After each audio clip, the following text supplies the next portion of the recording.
Thanks for tuning in from Field to Plate with Larry Lewis today. For those that don't know me, I am Larry Lewis, the host of this show that MTTV graciously lets me host to do each week that we get to. So looking forward to today's meal. It's country, East Kentucky, south into Florida as you can get. So we'll call this a country Thanksgiving meal. Kind of split from the south to north. A couple of things we want to take look at today is bacon grease. I say bacon grease and I cook with bacon grease. So if you're watching your heart and have heart issues, you may want to use a substitute for bacon grease. That's a disclaimer. The next thing that we're actually looking at and we're getting ready to start is everybody loves summer fresh green beans, but I also look forward to winter time because that's when we can actually enjoy the harvest of summertime. And this is actually home canned greasy green beans, and we're going to start them first because it takes a while for them to cook. In this pan I got, I don't know, probably a quarter cup of bacon grease that is extremely hot right now. You can see smoke coming off of it. That's why I was uplifting it off the pan. It's getting a little too warm. The menu today is actually going to be greasy green beans, oyster stuffing, which is something I picked up down in Florida when we lived there, and wild fried turkey. So it's kind of like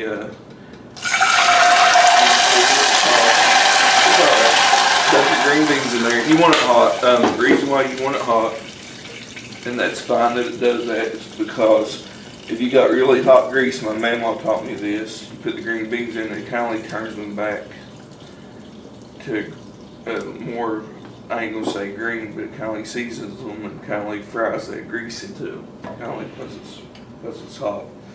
So what I actually do on these green beans, I'll fill them completely up with water. I put my, sometimes I'll put bacon or a piece of ham hock, something in there, season them, along with my salt, bacon grease, and I let them cook down about 3 times, and then fill them back up and let them cook halfway down, turn them on low till I'm ready to eat. They always turn out really good that way. That's how my grandma taught me how to cook them, and I've always liked them that way, so I continue doing it that way. So when we come back, we'll have the green beans cooking up on high. They'll be boiling away. We'll start our oyster dressing because it takes roughly 30-35 minutes for it to bake, and then we'll get started with that. Welcome back after the break. Oyster dressing. This is probably the most time-consuming thing we're going to make today.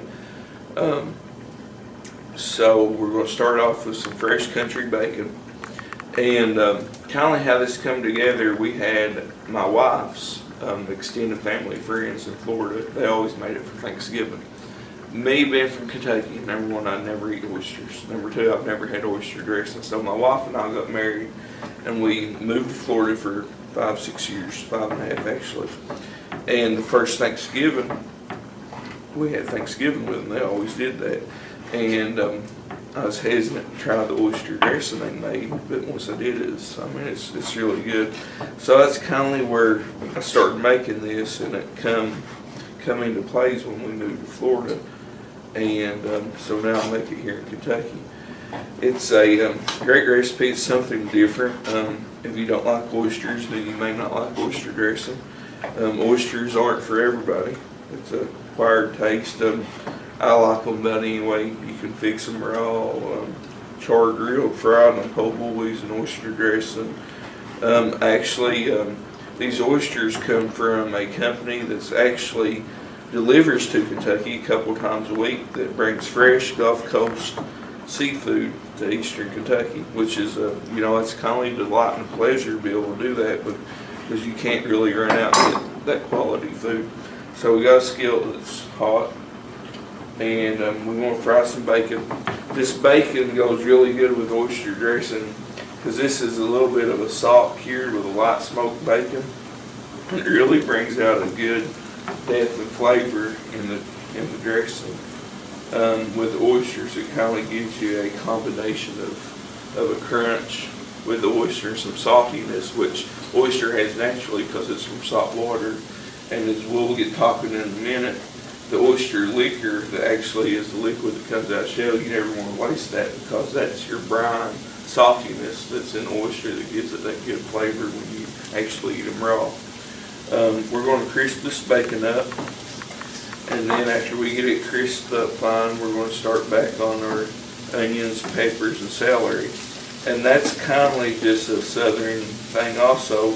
It's your holy trinity in Cajun cooking and other countries' food that actually brought from, I think, some of the islands down south and across seas back when part of the Cajun cooking and all that come about.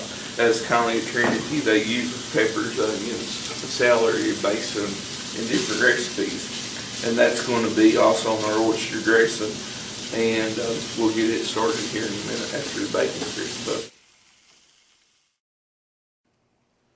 We got the bacon crisp up, and we're actually going to take it out and drain.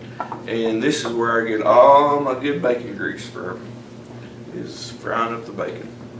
And I literally try to save every bit I can get because when I cook green beans, they're cooked like my grandma did, and she used bacon grease, so that's what I use. I don't use it for a lot of other stuff, maybe sometimes making a roux. Instead of using like a vegetable or something like that, I'll use bacon grease for it. Gravy, if you don't want fried sausage and you want a good flavored gravy, you can use the bacon grease for it. It's good. We was actually talking about, how sometimes lard and bacon grease and stuff like that's bad for you, but a long time ago, that's all they used. People lived 90, 100 years old was common back 40, 50 years ago, but they worked extremely hard, and I know people still works hard today, but not that kind of work. You didn't go out and cut a fence row with a saw and knives, and you didn't, we don't have plow or crops with mules and plows like they did then, so it kept all their blood flowing arteries, and they was really healthy, and they could eat that and live well. Our next item, we got some bacon grease, so we're going to take advantage of that. Got a hot skillet, and we actually want to put our onions, peppers, and it could splatter. Onions, peppers, and celery in there. And we just want to cook this down to a translucent state, and that means kind of like just wilt it a little bit because it's going to finish baking in the stuffing. So we'll cook it down, and we'll turn it back up on high here with bacon grease.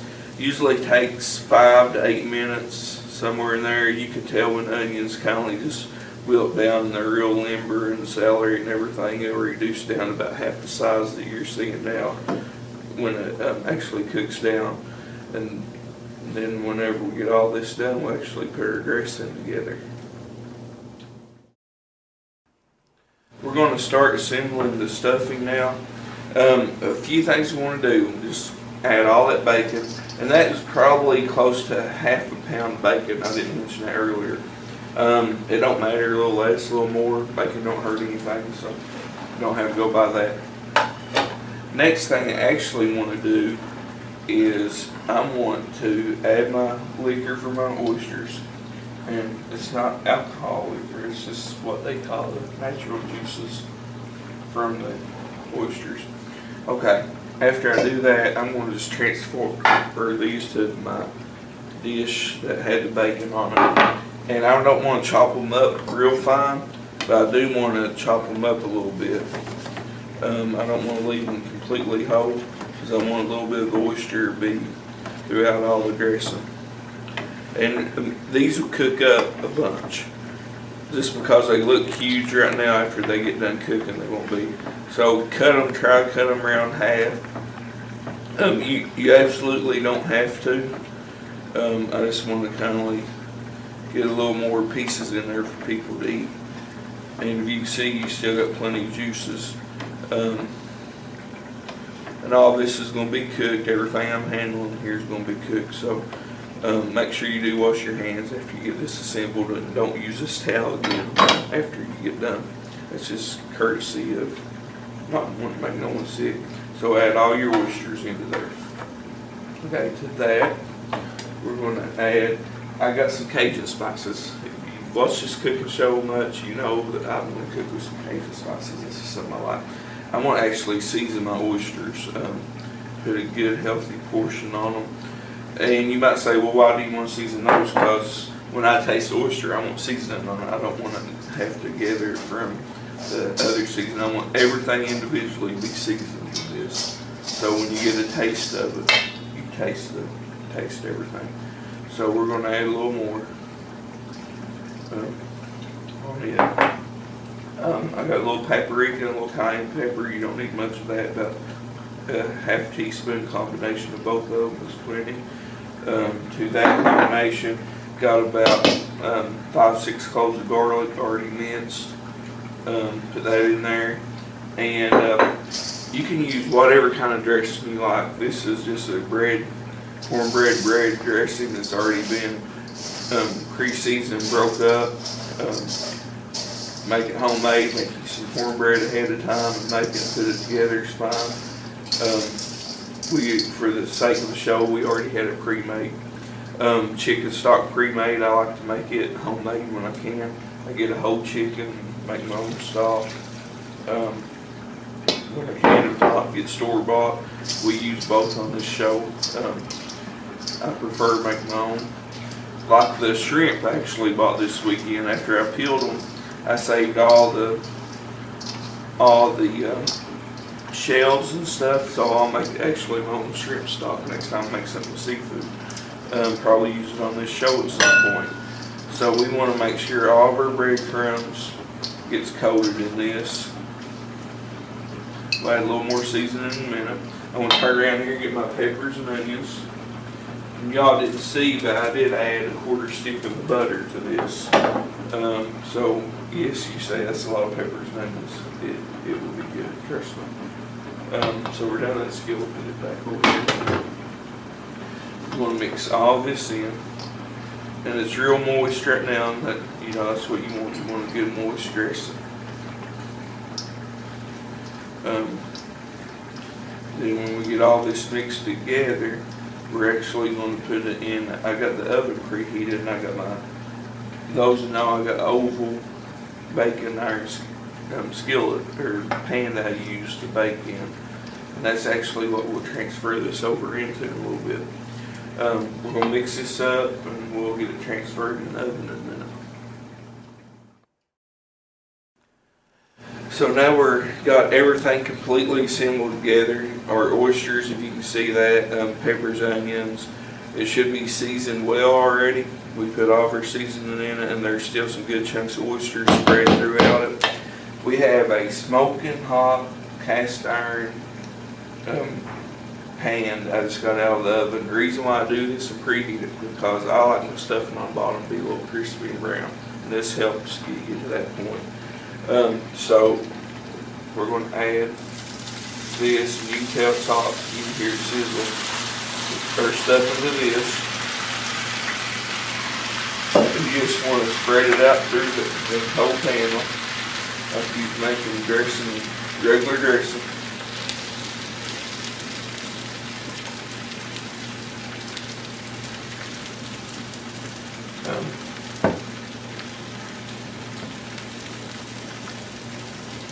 Now just pat it down in there like that.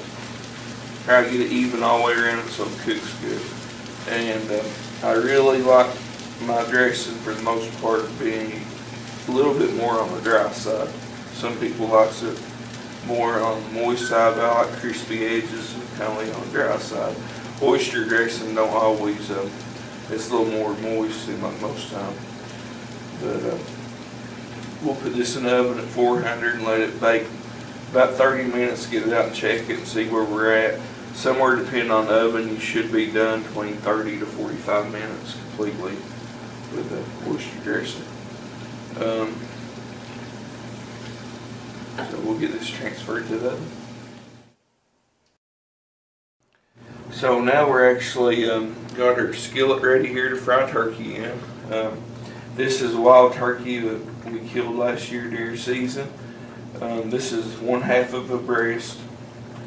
So we're actually going to slice this in smaller nuggets, dredge it in our Kentucky Kernel flour seasoning. Buy it off the shelf. It's good. It's really good.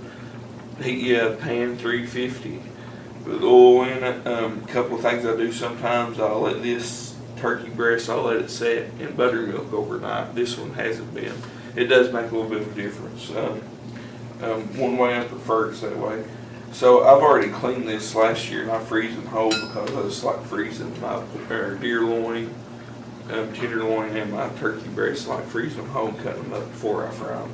I just think it's less likely for the freezer or anything to do damage to them. I kindly cut them in strips like this, cross grain. That's fine, you can leave that in that kit. Any stuff on there you don't want, you can finish trimming it off now. It's been washed really good several times, so it's good and clean. So after you get it all sliced up like that, if there are some things you want to cut, like the silver skin and stuff, just cut it off and discard it while you're doing it. It's no big deal to do it right now. Okay, so to that, I try to cut them in about 1/2 inch chunks like that. As soon as I do this, I'll go ahead and throw them in the flour. I'll coat them a couple of times. I'll throw them in the flour as I cut them up and fry them. And then, or as I cut them up, and then right before I throw them in the fryer, I'll make sure there's still plenty of flour in there and kind of dust them again. Make sure they're coated really good. I don't like a batter on them at all. I like more of a dry dredge when it comes to turkey breast frying them. I've fried them like this for years, and it's my favorite way to do wild turkey.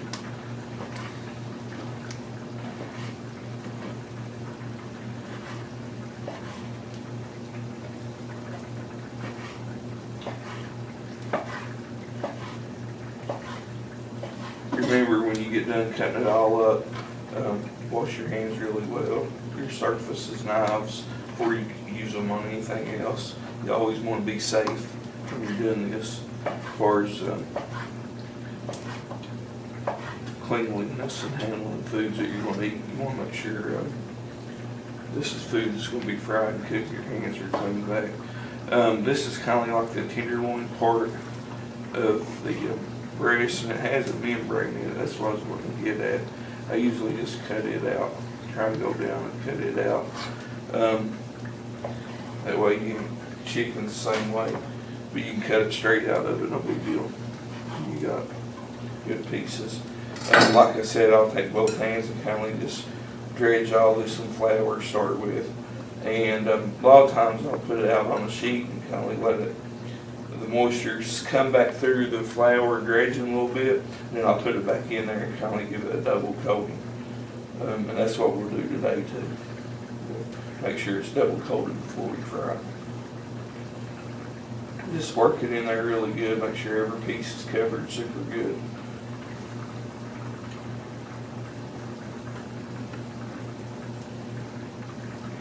You will get messy, just wash up.